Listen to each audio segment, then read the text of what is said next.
Hi guys and welcome back to our new video. तो चलिए start करते हैं मार्केट एनालिसिस का वीडियो।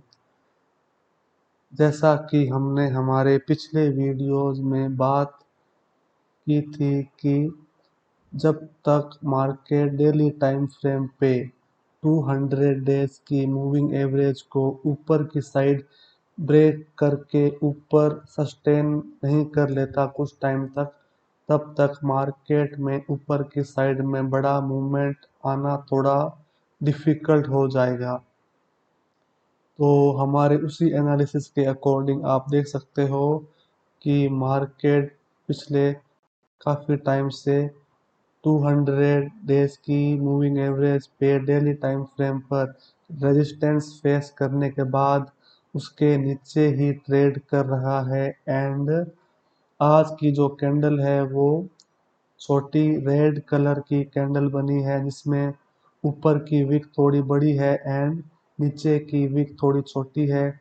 इससे हम इनडिसिसिव कैंडल बोल सकते हैं, जहाँ पे ये कहना मुश्किल होता है कि बायर्स स्ट्रॉन्ग थे या सेलर्स स्ट्रॉन्ग थे या कौन ज़्यादा वीक था। एंड ये कैंडल इनसाइड कैंडल की तरह भी बिहेव कर सकती है, क्योंकि ये पूरी कैंडल अपनी प्रीवियस कैंडल के बीच में ही बनी है, ना तो उसके ऊपर गई ना उसके नीचे गई। उसका high low open and close पूरा उसी कैंडल के अंदर ही है। तो इन सभी फैक्टर्स के ध्यान में रखते हुए हम ये बोल सकते हैं कि मार्केट जैसा हमने डिस्कस किया था वैसा ही जा रहा है। अब बात कर लेते हैं कि आगे आने वाले टाइम में क्या हो सकता है। अभी जो हमने प्रीवियस लेवल्स दिए थे वो लेवल्स अभी भी इंटैक्ट हैं। नीचे की साइड में सपोर्ट है 23,700 का, एंड ऊपर हमेशा अभी मार्केट के लिए रेजिस्टेंस का काम करेगा 200 डेज की डेली की मूविंग एवरेज। आपको 200 डेज की मूविंग एवरेज और 24,300 के लेवल्स को ध्यान में रखना होगा, क्योंकि मार्केट ने लास्ट टाइम अगस्त में इसी लेवल्स पे सपोर्ट लेके ऊपर की साइड का मूव दिया था। एंड अभी ये मार्केट के लिए रेजिस्टेंस का काम करेगा। तो ऊपर अभी मार्केट के लिए बहुत बड़ा रेजिस्टेंस है उसकी 200 डेज की मूविंग एवरेज। तो जब तक मार्केट इन लेवल्स को ब्रेक नहीं करता तब तक ना तो ऊपर की साइड में कोई बड़ी मूव आ सकती है और ना ही नीचे की साइड में कोई मूव आने की प्रोबेबिलिटी है। एंड नीचे की साइड में दूसरा मार्केट के लिए सपोर्ट होगा 23,000 का लेवल, जो हमने अभी चार्ट पे मार्क किया हुआ है। तो ये है अभी कुछ टाइम के लिए मार्केट के क्रूशियल लेवल्स। इन लेवल्स को ब्रीच करने के बाद ही मार्केट में कोई बड़ी तेजी या बड़ी मंदी आ सकती है। तो ये तो हो गया मार्केट निफ्टी 50 का एनालिसिस।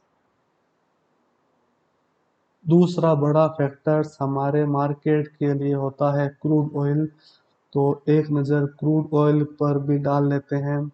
क्रूड ऑयल ने अभी अभी 200 डेज की मूविंग एवरेज का लेवल ब्रेक किया है डेली टाइम फ्रेम पर, एंड अभी $79 पर ट्रेड कर रहा है। अभी क्रूड के लिए रेजिस्टेंस का काम करेगा उसके प्रीवियस सपोर्ट लेवल्स, जो कि ये हो सकते हैं लगभग 80 के आसपास के लेवल्स। जब तक क्रूड ऑयल 80 के लेवल्स को क्रॉस करके 200 डेज की मूविंग एवरेज के ऊपर आकर सस्टेन नहीं कर लेता, तब तक उसमें भी बड़ी तेजी आने की प्रोबेबिलिटी थोड़ी कम है। क्योंकि लास्ट टाइम भी फरवरी के बाद में वॉर से पहले क्रूड ऑयल ने काफ़ी टाइम तक 200 डेज की मूविंग एवरेज के ऊपर कंसोलिडेट किया था, एंड उसके बाद ही ऊपर की बड़ी मूव आई थी। तो अभी भी ये वापस रिपीट हो सकता है कि जब तक क्रूड ऑयल इन लेवल्स के नीचे है 80 के लेवल्स के, एंड जब तक 200 डेज की मूविंग एवरेज पे काफ़ी समय नहीं बिता देता तब तक कोई ज़्यादा अपसाइड मूव आने की प्रोबेबिलिटी थोड़ी कम हो सकती है। एंड उसके बाद में हमारे लिए इम्पोर्टेंट फैक्टर्स में काम करता है आईएनआर की वैल्यू। तो अगर हम यूएसडी आईएनआर की बात करें तो आईएनआर ने अपने इम्पोर्टेंट लेवल्स पे ऊपर का ब्रेकआउट दे दिया है, जो कि ये लेवल्स हो सकते हैं बल्कि, और अपने सपोर्ट लेवल्स पे उसने सपोर्ट लेकर 94 के लेवल्स पे ऊपर की साइड का मूव दे दिया है एंड अभी ऊपर की साइड ही जा सकता है। एंड उसके लिए रेजिस्टेंस का काम करेगा वही लास्ट टाइम के हाई वाला लेवल। तो ये हमारे लिए थोड़ा सा नेगेटिव है। तो रुपी की वैल्यू हमारे लिए थोड़ी सी नेगेटिव है एंड क्रूड ऑयल का फैक्टर अभी तक न्यूट्रल है, मतलब ना ज़्यादा नेगेटिव ना ज़्यादा पॉजिटिव। जब तक क्रूड ऑयल 80-85 के लेवल्स को बीच नहीं करता तब तक वो मार्केट के लिए बहुत ज़्यादा एक्सट्रीम नेगेटिव नहीं है। एंड यूएसडी आईएनआर अभी थोड़ा सा नेगेटिव हुआ है। एंड अगर हम डॉलर इंडेक्स की बात कर लें तो डॉलर इंडेक्स भी 100 के लेवल्स के आसपास ही है। तो ये भी थोड़ा सा अभी न्यूट्रल ही है। एंड जब ये 100 के 100 के लेवल्स से ऊपर आ जाएगा तो वो हमारे लिए थोड़ा सा नेगेटिव हो जाएगा। अभी काफ़ी टाइम से नीचे की साइड में बेस बनाकर डॉलर इंडेक्स भी अभी वीकली टाइम फ्रेम पर ऊपर आने का ट्राई कर रहा है। तो इस पे भी हमें एक नज़र रखनी होगी कि डॉलर इंडेक्स क्या बिहेव करता है, क्योंकि ये भी हमारे मार्केट के लिए इम्पोर्टेंट फैक्टर।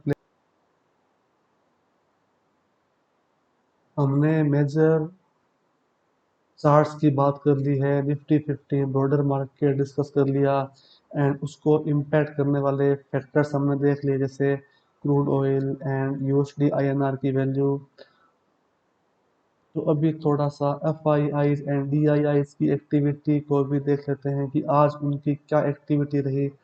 जैसे कि आज निफ्टी 50 की एक्सपायरी थी, तो आज एक्सपायरी के डे पर एफ आई आईज ने कैश मार्केट में अराउंड 740 करोड़ रुपीस की बिकवाली की है एंड डी आई आईज ने लगभग 2900 करोड़ की खरीदारी की है। और ये जो आप इंडेक्स ऑप्शंस के डेटा देख रहे हो, 47,000 करोड़ की बिकवाली, ये मेजरली एक्सपायरी डे पे पोजीशंस को ऊपर नीचे करने के लिए होती है। तो आज के लिए हम मेनली कैश मार्केट के डेटा को ही देखेंगे। तो कैश मार्केट में एफआईआईज ने आज ज़्यादा बड़ी बिकवाली नहीं की। कल उन्होंने 3000 करोड़ की बिकवाली की थी। अगर हम अगर हम मंथली डेटा को देखें तो एफ आई आई ने इस मंथ में अभी तक नेट नेट 770 करोड़ की बाइंग की है। तो अभी ये मंथ हाफ हुआ है, तो हमें एफ आई आई की एक्टिविटी को भी ध्यान में रखना होगा। तो ये हो गया हमारा ओवरऑल मार्केट का डिस्कशन।